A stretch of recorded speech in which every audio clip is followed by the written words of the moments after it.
Hi friends, ಎಲ್ಲರೂ ಹೇಗಿದ್ದೀರಾ? ಚೆನ್ನಾಗಿದ್ದೀರಾ ಅಂತ ಭಾವಿಸ್ತೀನಿ. ನಾನು ಇವತ್ತು ಮಾಡ್ತಿರುವಂಥ ರೆಸಿಪಿನ ನೀವು ಆಲ್ರೆಡಿ ತಮ್ಮನೆಲ್ಲ ನೋಡಿರ್ತೀರ. ಈ ರೆಸಿಪಿನ ನನ್ನ ಅಕ್ಕನ ಮಗಳು ನನಗೆ ರೆಫರ್ ಮಾಡಿದ್ದು.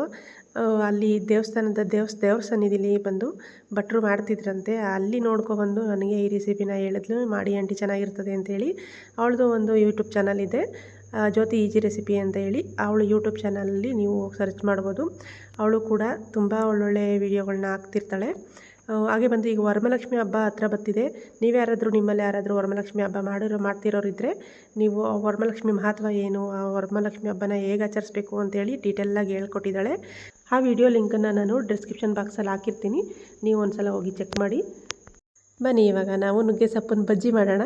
ತುಂಬ ಈಸಿ, ತುಂಬ ಹಗುರವಾಗಿರುವಂಥ ಬಜ್ಜಿ ಇದು ಮಾತ್ರ.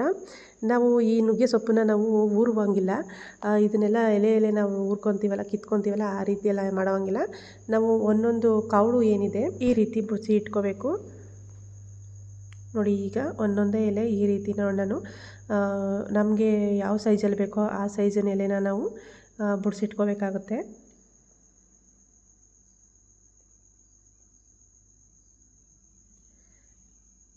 ತುಂಬ ಜನಕ್ಕೆ ಮಾಡ್ಬೋದು ವೀಕ್ಷಕರೇ. ಇದು ಎಷ್ಟು ಈಸಿ ಅಂತಂತಂದರೆ, ನಮ್ಮದು ಒಂದು 4 ಕಡ್ಡಿ ಇದ್ದರೆ ಸಾಕು, ತುಂಬ ಜನಕ್ಕೆ ಇದು ಬಜ್ಜಿ ಆಗುತ್ತೆ.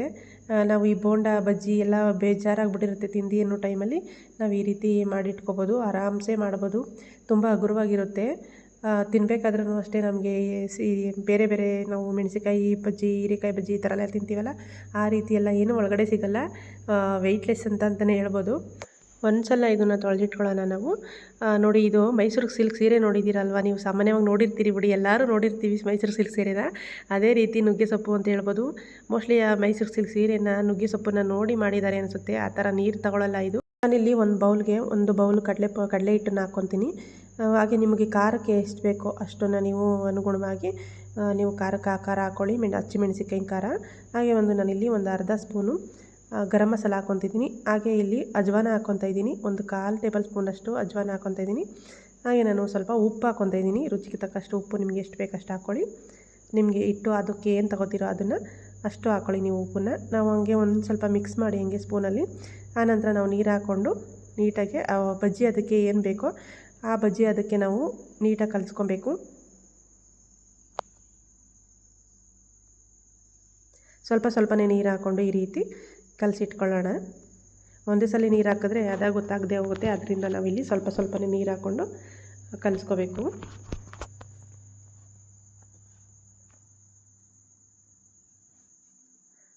ನೋಡಿ, ಈ ರೀತಿ ಇವಾಗ ಆಗಿದೆ. ಆಲ್ಮೋಸ್ಟ್ ಇವಾಗ ರೆಡಿಯಾಗಿದೆ. ನೋಡಿ, ನಾನು ಒಂದೇ ಅಜ್ಜಿ ತೋರಿಸ್ತೀನಿ ನಿಮಗೆ. ಈ ರೀತಿ ಆ ಒಂದು ಕಡ್ಡಿ ಇರುತ್ತಲ್ವ, ನಾವು ಏನು ಆವಾಗಲೇ ತೆಗೆದಿಟ್ಕೊಂಡಿದ್ವೋ ನುಗ್ಗೆ ಸೊಪ್ಪನ್ನ, ಆ ಕಡ್ಡಿನ ಇಟ್ಕೊಂಡು ಅಜ್ಜಿ ಹಾಕೋದು ಅಷ್ಟೇ. ನೀವು ಬಾಣಲಿಗೆ ಆಯಿಲ್ ಹಾಕ್ಕೊಳ್ಳಿ. ನಿಮಗೆ ಎಷ್ಟು ಅದಕ್ಕೆ ಬೇಕೋ ಅಷ್ಟು ಆಯಿಲ್ ಹಾಕ್ಕೊಳ್ಳಿ. ಆಯಿಲ್ ಹಾಕ್ಕೊಂಡು ಒಂದು ಸ್ವಲ್ಪ ಎಣ್ಣೆ ಕಾಯೋವರೆಗೂ ವೆಯ್ಟ್ ಮಾಡಿ. ನಂತರ ಒಂದು ಚಿಟಿಕೆ ಹಾಕಿ ನೋಡಿ ಆ ಹಿಟ್ಟನ್ನು. ನಾನಿಲ್ಲಿ ಸೋಡಾ ಹಾಕಿರಲಿಲ್ಲ ಆವಾಗಲೇ, ಬೇಡ ಅಂಥೇಳಿ, ಯಾವುದಕ್ಕೂ ಇರಲಿ ಅಂಥೇಳಿ ಒಂದು ಸ್ವಲ್ಪ ಸೋಡಾ ಹಾಕಿದ್ದೀನಿ ನಾನು ಇದನ್ನು ಮಾಡ್ತಿರೋದು ಫ್ರೆಶ್ ಟೈಮ್ ಆಗಿರೋದ್ರಿಂದ.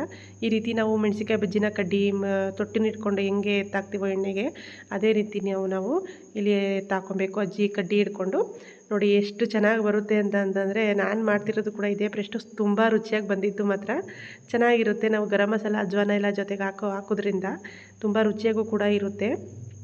ಮತ್ತು ಒಳಗಡೆ ಎಲ್ಲ ನಮಗೆ ಮೆಣಸಿಕಾಯಿ ಹೀರೆಕಾಯಿ ಥರ ಏನೂ ಸಿಗೋಲ್ಲ. ನಾವು ಏನು ಹಿಟ್ಟು ಹಾಕಿರ್ತೀವೋ ಅದಷ್ಟೇ ಸಿಗುತ್ತೆ. ಕ್ರಿಸ್ಪಿಯಾಗಿರುತ್ತೆ ಮಾತ್ರ, ತುಂಬ ಟೇಸ್ಟಿಯಾಗಿ ಕೂಡ ಇರುತ್ತೆ. ನಾವು ವೆಯ್ಟ್ಲೆಸ್ ಆಗಿ ಏನಾದರೂ ತಿನ್ನಬೇಕಲ್ಲ ಅಂತ ಅನ್ನೋ ಟೈಮಲ್ಲಿ ಇದನ್ನು ಮಾಡ್ಕೋಬೋದು. ನಮ್ಮ ಹಳ್ಳಿ ಕಡೆ ಅಂತೂ ತುಂಬ ಜನ, ಎಲ್ಲ ಹೆಣ್ಮಕ್ಳು ಕೂಡ ನುಗ್ಗೆ ಸೊಪ್ಪು ಗಿಡನ ಬೆಳೆಸಿರ್ತಾರೆ.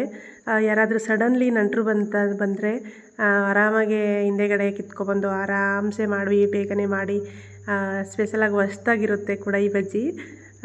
ತುಂಬ ರುಚಿಯಾಗೂ ಇರುತ್ತೆ, ಒಂಥರ ಡಿಫ್ರೆಂಟಾಗಿರುತ್ತೆ.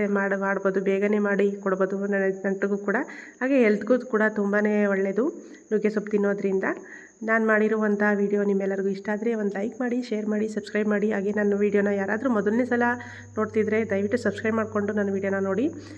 ಹಾಗೆ ಈಗ ಆಲ್ರೆಡಿ ಸಬ್ಸ್ಕ್ರೈಬ್ ಆಗಿದ್ದರೆ ಒಂದು ಲೈಕ್ ಮಾಡಿ. ಹಾಗೆ ಕಮೆಂಟು ಕೂಡ ಮಾಡಿ, ಹೇಗೆ ಬಂತು ಅಂತ ಮಾಡಿ ತಿಂದು ಕಮೆಂಟ್ ಮಾಡಿ.